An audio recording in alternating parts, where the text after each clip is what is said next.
Welcome to EJB Talks, Rutgers Blaustein School experts in policy, planning, and health, where we talk with our faculty and staff experts, as well as students, about how the fields of public policy, urban planning, public health, health administration, and public and urban informatics affect your lives.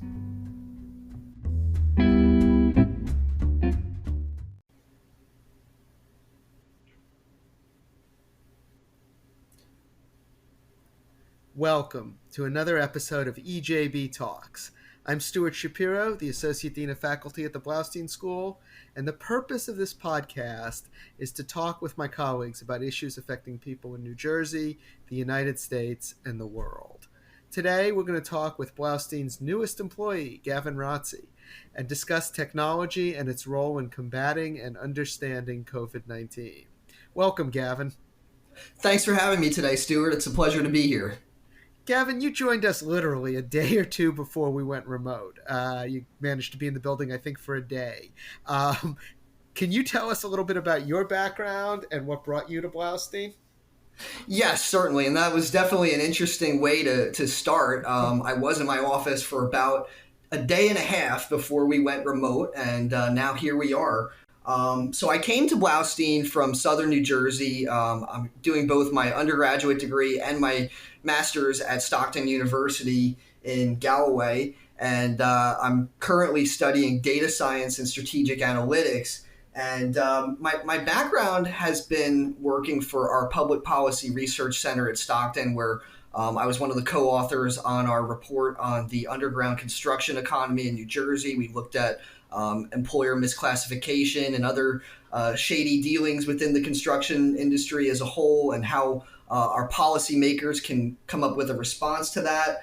And in addition to that, I've been doing a good deal of work with technology on my own. In my past work, I've done consulting for private industry and New Jersey municipal governments. I've done a lot of work with web development and emerging technologies. One of my biggest projects has been developing a statewide system to make the process of public records requests paperless, and also warehouse and archive that data for research, so we can understand and inform this ongoing policy debate about the public records laws of New Jersey.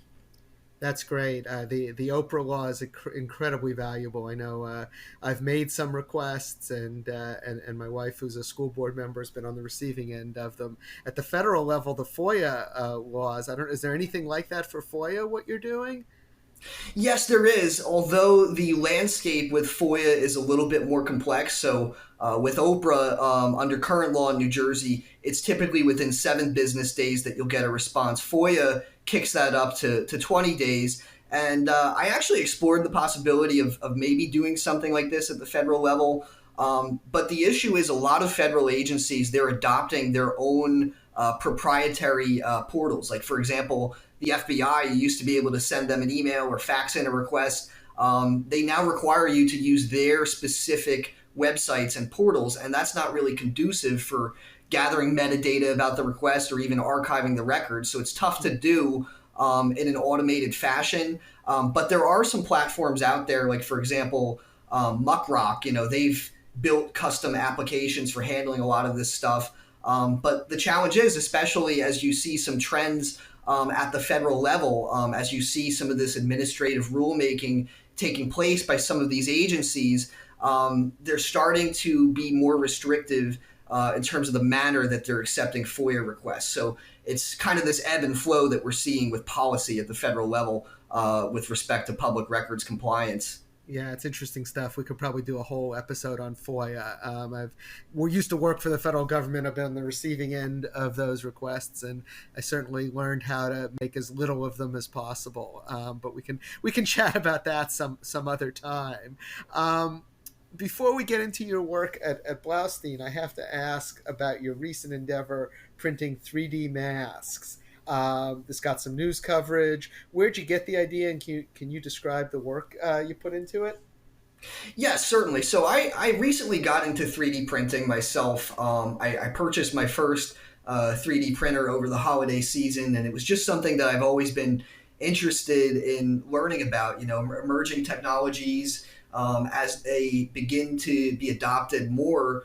You start to see some pretty rapid progress in terms of the hardware and software. So, as we all started working remotely and being at home, I looked at my 3D printer. I saw it was just sitting there idle. And I was thinking about some of these really tough situations that we have to confront, both as a state and as a nation, where you have this shortage of personal protective equipment for a lot of these frontline healthcare workers. So I certainly wasn't the first person to start doing this, but I read about this being done in other states, and I saw a shortage, and I saw a real opportunity for this technology to make a difference. And I started looking at some of these different designs online, seeing what could be used to fill this need. And I've been printing things around the clock. I've been having healthcare workers pick the materials up that I'm making. I've been mailing some stuff out. And the work that goes into this, the process of 3D printing objects typically begins with either designing or obtaining the design files for a 3D object. And it's really amazing when you think about it. We can now take physical objects and represent them as digital data and send this data around the world, and anybody could improve upon these designs and modify them. And using that, people can print out copies of masks, straps for the mask for comfort, and there's a lot of variables at play. There's different types of materials you can work with. There are a lot of different settings that need to be adjusted in terms of the parameters of the printer, how fast it's printing, temperatures of the bed and the like. So it really was a lot of trial and error. What people don't see is the behind the scenes work of troubleshooting a misaligned print bed, dealing with a lot of these roadblocks that come up to get the printers working. But it's really been a valuable experience because I've heard from people that are working at the COVID testing sites that are using my stuff. I've heard from people that are in these units at hospitals where they really can't get anything. And being able to make this difference, it's certainly the least I could do. I'm happy to be able to give back. And, professionally, it's very important to me to be able to take an emerging technology like this and use it to make a positive impact on people's lives. That's great. About how many do you think you've printed so far? So far, I would say I've made probably at least 200 masks, face shields, and straps combined. Initially, it was taking me a little bit longer because I only had one printer, but I acquired a second printer and I switched to more efficient designs that were able to cut the time down from about 4 or 5 hours per mask to only about an hour and a half to 2, just by virtue of having a more efficient design that allows the printer to construct the mask in a shorter time frame. That's great. Well, we should get to your work on Blaustein here. That's another subject I'd love to learn more about. You're working with Dean Thakuria on our new Rutgers Urban and Civic Informatics Lab, or as we're calling it, the RUCI Lab. Can you explain to our listeners what the lab is and what it hopes to accomplish? Yes, certainly. So Dean Thakuria brings a lot of interesting things to the table with her past work with the Urban Big Data Center and her very strong network of international collaborators and colleagues. And we're going to be drawing upon that to execute the vision of the RUCI Lab. We're going to be supporting socially just, environmentally resilient, and healthy cities through big data analytics and emerging technologies. So really, what the big picture of that is using data and doing data science to support data-driven decision-making, to really work with a lot of the resources that we have within Blaustein and within Rutgers. We have a lot of very strong graduate programs at Blaustein, be it the MPI, Public Informatics, Urban Planning, etc. And our vision is for this lab to serve as a resource for those students and those programs. And to that end, we're going to be building out a big data infrastructure. We're going to be compiling a lot of very important data sets that, when combined together, can be used to study the health of cities, study how new sources of data and a lot of these critical issues can be used to ultimately improve the quality of life within cities and give our decision makers and partners within government and within private industry new insights based upon data.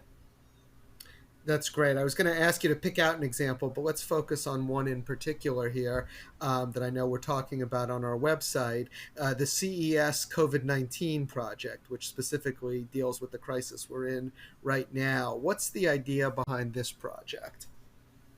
So with CES COVID-19, the big picture goal with this initiative is a lot of the data that we are looking at within the media and academically in research deals with the public health and containment aspect of COVID-19. And I don't mean to discount that. That's certainly very important, and those efforts need to continue. But what the conversation has not centered on as much is what are the long-term social and economic impacts of COVID-19 going to be to society. We need to look at what these big picture issues are going to be, because obviously the socioeconomic damage as a result of the pandemic has been a really significant cause for concern. So the RUSI Lab's response to that is to develop a cyber infrastructure that's going to be capturing real-time or close to real-time data on these effects. And we're going to be doing this by combining different sources of data. So we're looking at geographic data, census data. I think a really interesting source of insight is going to be the social media data that we're collecting. You know, we've all seen Twitter, we've all seen all this stuff that's being put out on social media, but looking at it from the big picture of collecting tweets to analyze trends within cities, you know, how people are doing, how policymakers and decision makers are responding to these issues. So ultimately, I believe that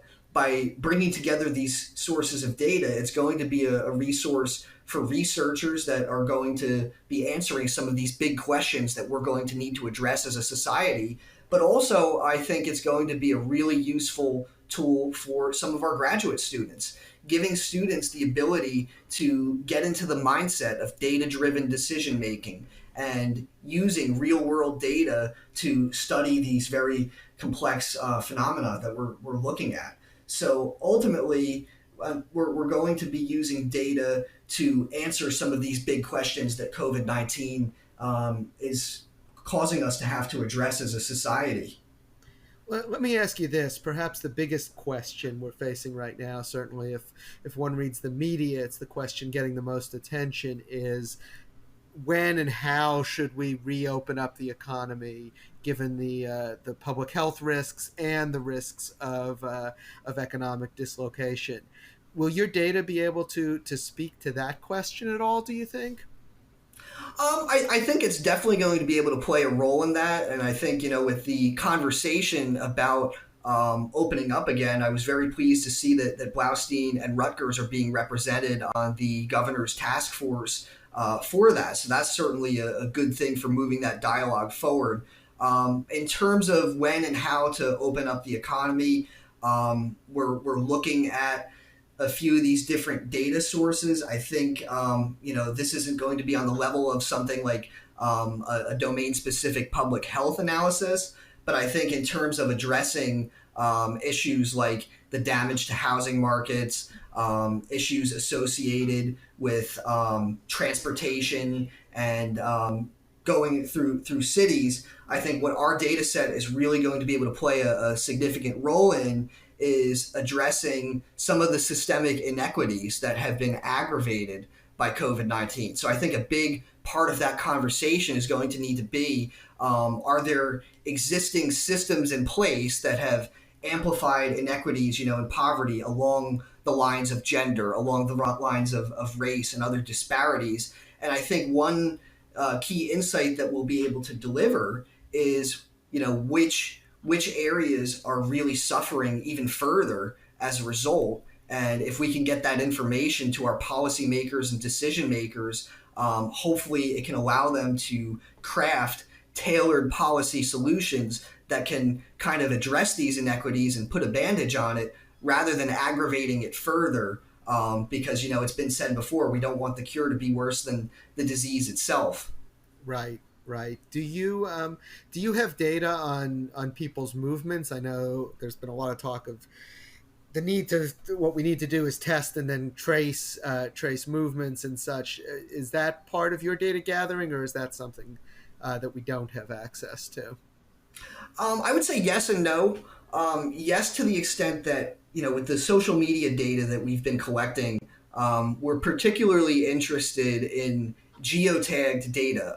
You can get tweets, like, for example, we can request Twitter data from within certain cities, within certain geographic locations within the tri state area. So, using those coordinates and other GIS data, we can certainly track movements. Another really important source of data that we're looking at is transit data. For example, New Jersey Transit, other rail systems, bus systems. We can see when those trains are arriving, whether they're running late, and pulling in all those different feeds over time and combined with other data, that can kind of give us some insight into how transit is playing a role in both the spread of the disease and the pandemic. But also, for urban living as a whole and those larger conversations, we're certainly interested as we develop the cyber infrastructure capabilities of the lab further.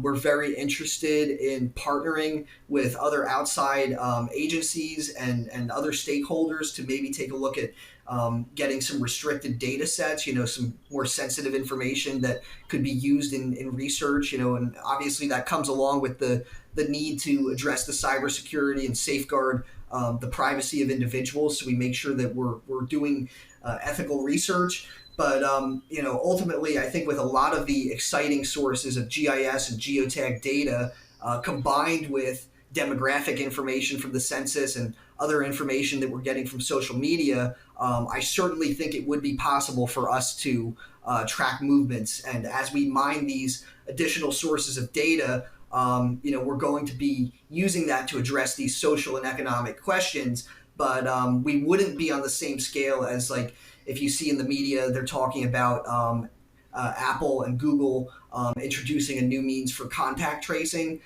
Because those data packets are encrypted and handled with their own closed APIs, I don't think that's something that we would be able to gain access to. But there's certainly other sources of data that we can use to glean insights into these larger issues associated with the pandemic. Great. Let me wrap up by asking you, what other goals do you and the RUSI Lab have regarding the analysis of big data to improve life in cities? Yes, that's a great question. So, other goals that I have personally would include investigating the use of emerging technologies to sift through some of these larger data sets. There's been some very exciting developments in the last few years with technologies like web scraping, machine learning, other sources of cloud platforms for warehousing a lot of this data. So I would like to see how we could apply some of these emerging technologies. Another thing I know that we're going to be doing with the lab is we're going to be working with drones. And drones are something that I've personally found to be really a transformative technology, because we can use them to capture very high resolution imagery and then overlay that imagery with geographic data, other sources of data. And we can certainly use drones to not only see what's going on in cities, but also, now that we're really getting strong advances in machine learning and image processing, we can maybe process that imagery further and take it from just a static image to, now moving the needle to recognizing patterns, recognizing information contained within those images that 10 years ago would have just been a static image and not really have any other data associated with it. So I think the technology is important, but as much as the technology matters, so do people. What we're doing at the end of the day is we want to be able to improve the quality of urban living, improve people's lives, and we're using technology as a tool to do that. So I think what's really going to be important as the lab moves forward is the faculty that we're working with, the outside collaborators we're working with, either within Rutgers or internationally. And by combining all of that together, the big picture of that allows us to use technology to improve outcomes and give our decision makers more accurate information so that we can get into this mindset of data-driven decision making. So that's where I see the lab going. That's great. Well, Gavin, welcome remotely to the Blaustein School, and hopefully when we go back physical, we can have some of these follow-on conversations in person, and maybe have you back on the podcast, because obviously there's a lot going on and a lot to talk about. Thanks for joining us today. Thank you for having me, Stuart. I look forward to continuing the conversation. A big thank you to Gavin Rotze and to our production team, Tamara Swedberg, Amy Cobb, and Karen Olson.